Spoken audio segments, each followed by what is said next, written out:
So today I have got Chris Moss joining me from Oversubscribed. Thank you so much for being with me, Chris. Hi.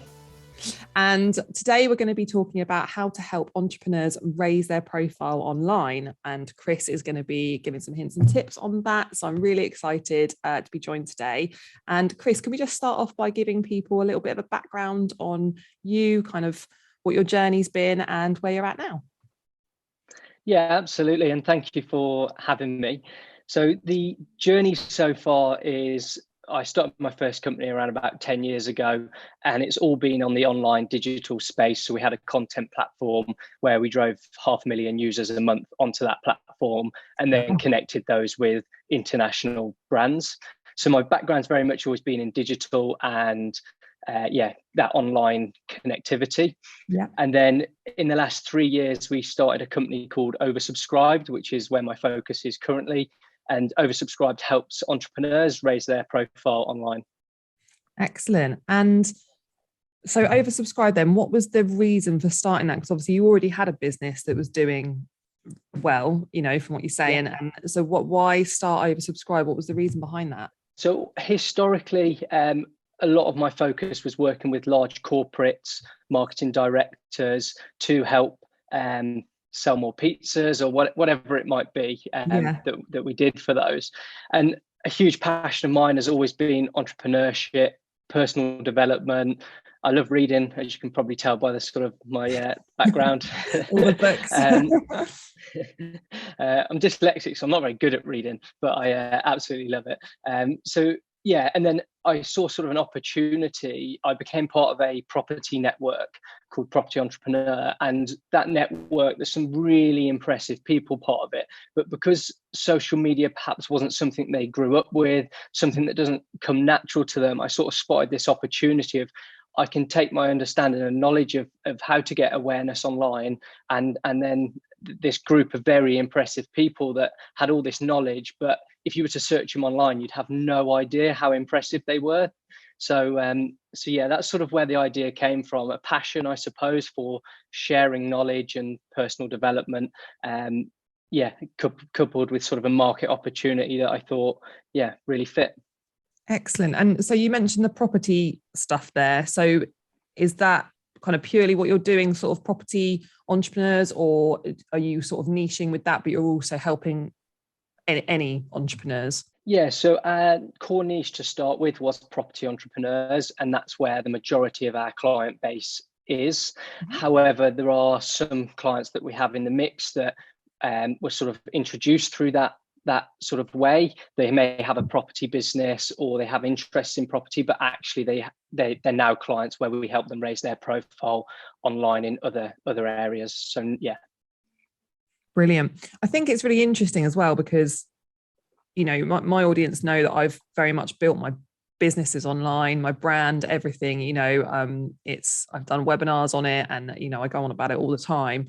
And I'm an accountant, which is notoriously kind of a more boring, industry. So it's interesting that you talk about kind of these people that have done really, really well through property, because I see a similarity with accountants, certainly historically, accountants building fantastic firms and doing great things, but no one would find them. So it was very much an old-fashioned kind of referral type network, or they knew people, or they were in with the banks, or they were in with people, and they had those relationships. So, do you find it difficult with these people that are more set in their ways to kind of get them out of their comfort zone and teach them the kind of newer way of building their brand? A lot of our clients or sort of people in, I guess, all industries will see other people online that are perhaps nowhere near as experienced or as impressive and haven't got all that knowledge, but because they know how to connect well online, they're winning all the clients, they're getting paid more than other people are getting paid, like their margins are better, like they're just, so a lot of our clients historically are seeing this activity go on. They're seeing that person who's 15 years younger and at like winning contracts and sort of making partnerships, raising finance online, yeah, so they're very much already convinced that, okay, this is where I need to go. Like they know that's the case. And we talk a lot about being a creator, not a consumer. So sort of putting content out there. So yeah, we don't sort of struggle with it because they're so bought into this. They understand the benefits before they come on as a client, and we have an application process so that we make sure, yeah, we take on the right clients that are sort of dedicated to, yeah, to raising their profile. Yeah. And what would you say to people? So, you know, a lot of entrepreneurs are going to be watching this, and, you know, there are going to be a lot of people that they don't necessarily have the confidence. You know, they understand it's maybe the right thing to do, but Sure. they just don't necessarily have that confidence to just go, yeah, do you know what? I'm going to get out of my comfort zone and I'm going to build my profile online, or I'm going to go to someone like you and your company to help them, because they just feel it's just not them. They might be very entrepreneurial in their business mind, but Yeah. not, they can't necessarily get over that sort of lack of confidence. What would you say to them? Yeah. So it's like everything.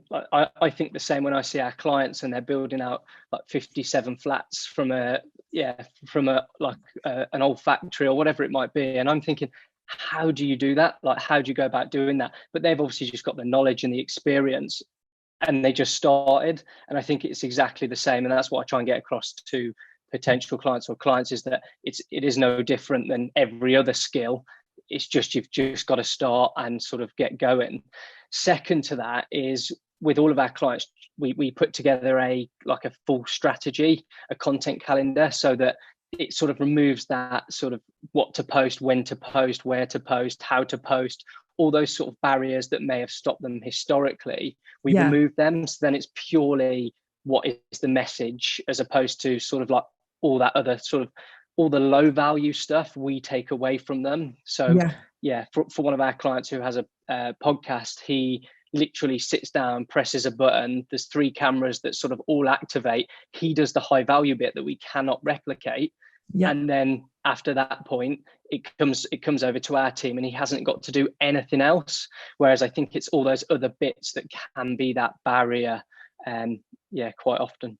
Yeah, no, you're absolutely right. I think, you know, because I have it often, people ask me, you know, oh, I want to sort of do what you're doing for my business. I coach people, and they ask me, how do I do this? And it's like, you're right, you've just got to start. You know, like it's, Yeah. you know, I think James Ashford, he always says version 1 is better than version none. And it's like, Yes. don't make these barriers in your way, you know, just do it, because you're not going to be great if the first stuff you do is probably not going to be great, but you learn, don't you? And you know, it's like me with Absolutely. YouTube. You know, I had no subscribers on YouTube, I had no videos, I had no channel, and you know, it was a passion and something I really wanted to do. And you know, now I've got a amazing sponsor, and you know, I'm like, this is mental that someone, you know, a really amazing company is sponsoring my channel, but it's because I Yeah. just dedicated myself to it. And I think if other people, kind of like you say, if other people start and you take away all those bits that they don't want to do, they don't have the time to do, and they don't know what to do, if you take all those bits away, then they really can focus on like you say, the high value stuff and what they know is in their Yeah. mind, and they can just do that side of it. That's great. So on that note, for entrepreneurs that are going to be watching this podcast, what would you say is the kind of first steps? So someone's out there going, I really want to do this, but I just genuinely don't know where to start. Obviously come to you to use your services, but some hints and tips of how they can, you know, get going. Yeah, absolutely. So the first thing that I think is the most important is sort of, we talk about it all the time, is like, own your space.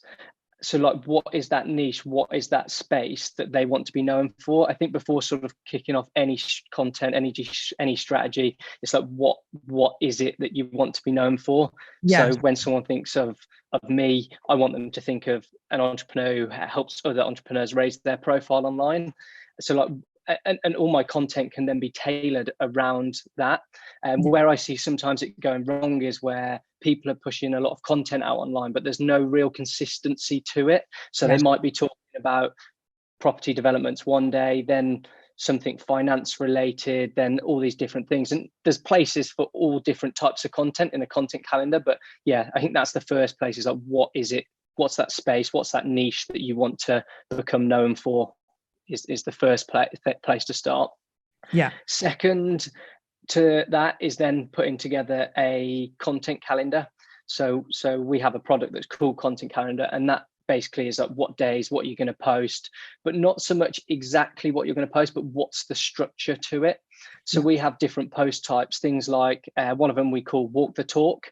And basically what it is showcasing your audience, like what you're actually doing. So for our clients, they're building out developments. So they might talk a lot about commercial property. They might talk a lot about their strategies and stuff, but Walk the Talk is a particular post type that allows them to show their own, look, I'm actually doing what I'm saying you should do. So then building out a content calendar is the second part. That's the strategy we follow.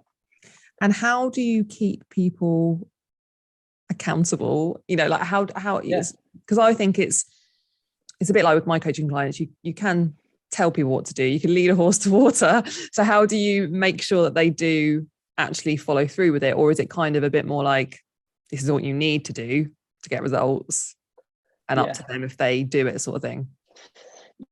So we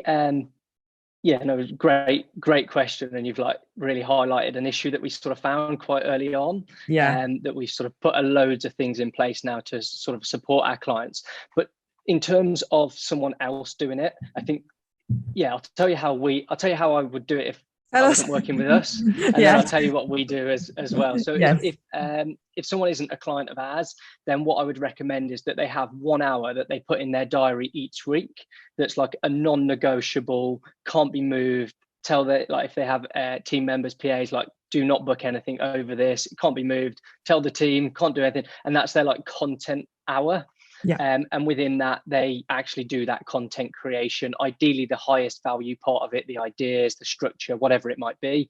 And then hopefully they have a team or someone they can pass that sort of over to. So one is like making sure that's non-negotiable, because as you'll probably appreciate, urgent things happen, things go wrong in your business, especially with our clients where they've got like really they've got huge developments going on, like there's problems that come up. So like their content can easily be that thing on the to-do list that gets pushed to the week after, then the week after, and it never happens.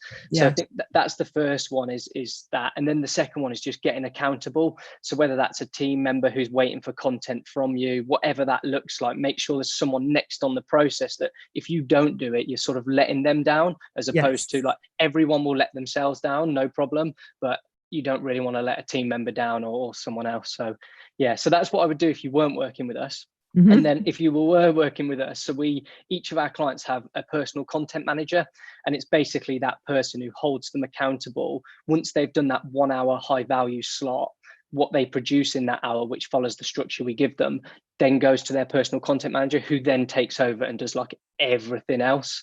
And obviously they're paying for the service, and no one wants to pay for something and not use it. No, that's very true. But then how many people pay for gym memberships and don't go? This is true. I'm obviously not one of those people. No, that was the one that fell off my to-do list last week. It's definitely one of the first ones to go when I'm too busy. That's really interesting what you've said there about, I love that. Everyone will let themselves down, but you won't let someone else down. I really love that. That's got me thinking about how I can use that. Thank you.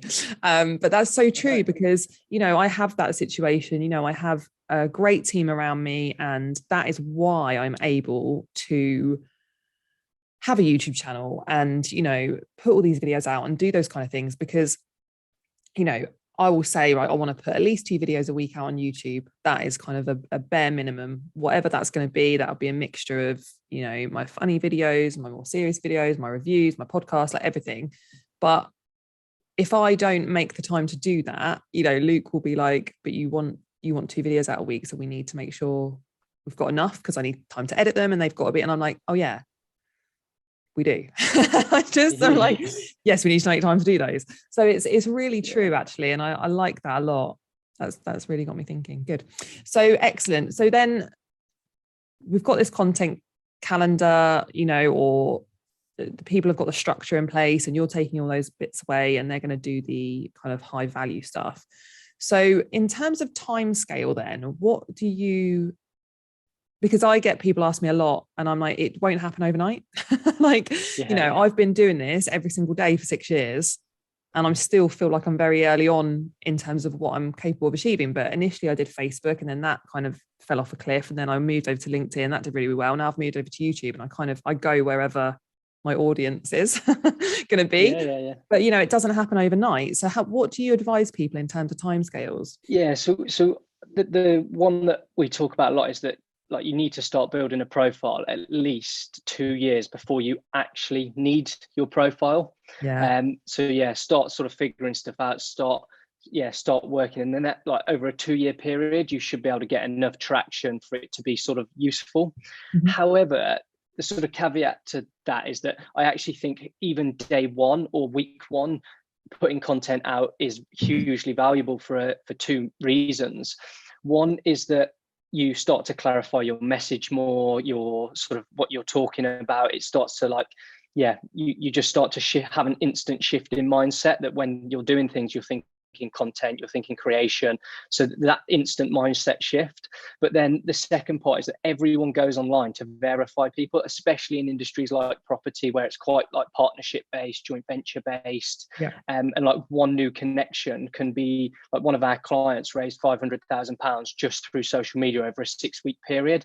Just by showcasing what they were doing. It wasn't sort of like hugely the content that was being put out was literally documenting a development that they were doing. And then when they put a message out sort of after the end of that document, it's basically saying that if you want to get involved in our next partnership, this is what it looks like. But all of those people instantly, straight away, you don't have to wait 2 years. Like, people will be Googling you, people will be searching you online. Like, someone will mention you, they'll get Googled, they might go to a networking event. What you want is that, so we talk a lot about, is when someone searches you online and they find you, what do they take away? And you want to sort of, perception is reality. You want to control that narrative, as opposed to like your Facebook page that's got you and your friend from 10 years ago down the pub or something. No, that's great. And what platforms do you recommend entrepreneurs, and yes, okay, the clients you're working with, but entrepreneurs in general, what do you recommend they use? Because there's so many platforms out there. Like, I don't use Twitter. I mean, I have a Twitter account, but I don't really use it. It's not where my target audience is. So what do you recommend to people? So it depends. For us, we look at the client and we think, so who is it that they're trying to connect with? Like you said, you follow your audience, and you've changed from these platforms, and that's exactly what that's what we would look at for each client. So like TikTok and Instagram Reels, as you'll know at the moment, sort of like the organic reach you can get on those is huge. But equally, if you're looking to connect with investors that are perhaps a little bit older, then maybe TikTok isn't the place to be. There's an argument that you might want to start building a profile up on there, depending on the sort of resource and the time and all the rest of it. But generally we'll go sort of, where is that key clientele? There's people you want to connect with, and then build around that. One that's sort of for a lot of property entrepreneurs, Facebook has quite a hub. Prior to working within sort of the property industry, it was quite alien to me. Like, Facebook, I thought, was like a personal thing. Whereas actually within property, there's loads of groups. There's like everyone, because of the sort of age range as well, generally speaking, is a good place for a lot of our clients. But equally, LinkedIn, Instagram, and Facebook are sort of the key ones for our audience. But equally, obviously the organic reach and growth that you can get on TikTok is huge. And YouTube. Exactly. And that's the thing. I think whatever you're going to do, it's consistency. There's no point, and I say this to people all the time, like, they'll say, oh, Facebook doesn't really work for me. I'm like, we posted once in the last 5 years. Like, what, it's not going to work for you, and with me, it's like, if I'm doing something, I'm consistent with it. I was very, very consistent with Facebook, and my business is great from that. And then I was very consistent with LinkedIn, and I still am, and I do really well from that. And I am now very consistent with YouTube, and I'll do well out of that, because if you give something your attention and effort, you will reap the rewards of it, won't you? And it's great that you've said about the 2-year thing as well, just touching back on that, because, you know, I talk to people and I'm like, if you've not done it and you're literally going to start afresh, it's going to be a long time, you know, like not necessarily, you know, you might get an inquiry, you might get a few inquiries, and you might start doing well really quickly out of it. But I think realistic expectations are you're in it for the long haul. You know, it's the long game. It's not an overnight thing. And, you know, I say to people all the time, I was posting every single day on Facebook, pictures, videos, just text, whatever, every single day when I had like 30 followers, you know, but I was there like, hi, you know, every day. And that's, people don't see that. They just see that, oh, I've got a lot of followers now on LinkedIn or whatever. They don't see like the years building that up. So absolutely. It's consistency, isn't it? Yeah, absolutely. I think like one of my mentors told me ages ago, and it was about something totally different, but I thought like there's such a good parallel with consistency beats clever. And that's definitely the case with all social channels. Obviously you have to have the right tactics, and over time they'll develop, but like if you haven't got that consistency, you've got no way of figuring those out. Or if you already know them, it doesn't matter, because if you're not consistent, they won't work. So it's totally agree. Consistency is everything. Also, you go through that sort of like, you can't skip the gears. You have to go through that sort of like figuring your message out, what's landing well, what's not. And that is a long process, as you know. Yeah, it is, absolutely. And you're right, it does beat clever, and it beats most things, because, you know, you have nothing to compare it to. You're not going to build that kind of following, if you like, or you know, the attention that you want from being on social media, because that's the whole point of being on there, is to get attention to your business or your venture or whatever it is you're doing. You're not going to build that by just posting once every now and then, because people, they kind of buy into you when you're online, or you want people to buy into you, and that's a kind of a longer thing. You are building relationships with people. They may not be in the normal sense of building them, or like how things used to be done face to face. They're a digital relationship, you're still building them, and you know that can't be done without consistency. So, you know, absolutely, you're right, whatever you're doing, do it consistently for a couple of years. I say to my coaching clients, I'm like, right, do this. I'm teaching them how to use LinkedIn. I'm like, come back to me in 6 months and let me know what's going on, you know. And they're like, oh, 6 months. I'm like, yeah, like that's a really short time frame, but come back to me in 6 months and let me know, you know, because until then we've there's no point if you're not prepared to at least invest that amount of time, you know. Or come back to me in a year and let me know if you've made any relationships, if you've had any inquiries, if you've got any clients, you know, from it, let me know. So yeah, that's really, really important. Okay, so how do people stand out if everybody's doing this? If every entrepreneur that's coming to you has got properties and is going, yeah, I want, how are they going to stand out from the crowd? Because you're going to have, not necessarily, you're not going to saturate the market, but I'm sure, but you know, they're going to go, well, I don't want to be the same as that person and that person, we're all doing the same thing. Like how do they stand out and make themselves different? Yeah, so I think the reality is that most people won't do this. So yeah, the majority of people, certainly, there's a lot of people in the property industry, and 99.9% of them, won't do this. They won't know about me. They just won't do it. However, for the clients that we do know, and say they refer someone who's close to them and they're in the same network, the main thing really is just that niche. Like, what is your niche? So right. And then that's the bit where they stand out. So what we don't have currently is any client that's like exactly the same thing. Like, we don't have one that's like trying to be the HMO specialist in Manchester, for example, if that was their niche. Like, right. We don't have two of those. Okay. And so we haven't sort of tried to achieve that, but most companies, most people have a different angle, or they have a niche, or if they don't, once they've sort of gone through our onboarding process, they've really nailed that down. There isn't sort of a variation. So that's in terms of sort of like their message and their key message. And then in terms of how it's presented and sort of how we get attention, just because of that content that we get from them, it's just working out that it is different. Yeah, that's great. And I think that's important because even in my industry, when I started doing videos like 4 or 5 years ago, there weren't any accountants putting out kind of entertaining accounting and tax videos. There just weren't. Well, not that I'd ever Yeah. seen. And I was on social media all the time. It just wasn't a thing. And now there's quite a lot of accountants doing it. But it's fine. There's room for all of us because, like you say, most people are absolutely not doing it. Most accountants are not even online, let alone doing video marketing. So, you know, Yeah. I think there's something crazy like 1% of LinkedIn users actually post or something like, Yeah, and yeah, that's yeah. just Doesn't surprise crazy. me. Yeah, it's crazy to think that.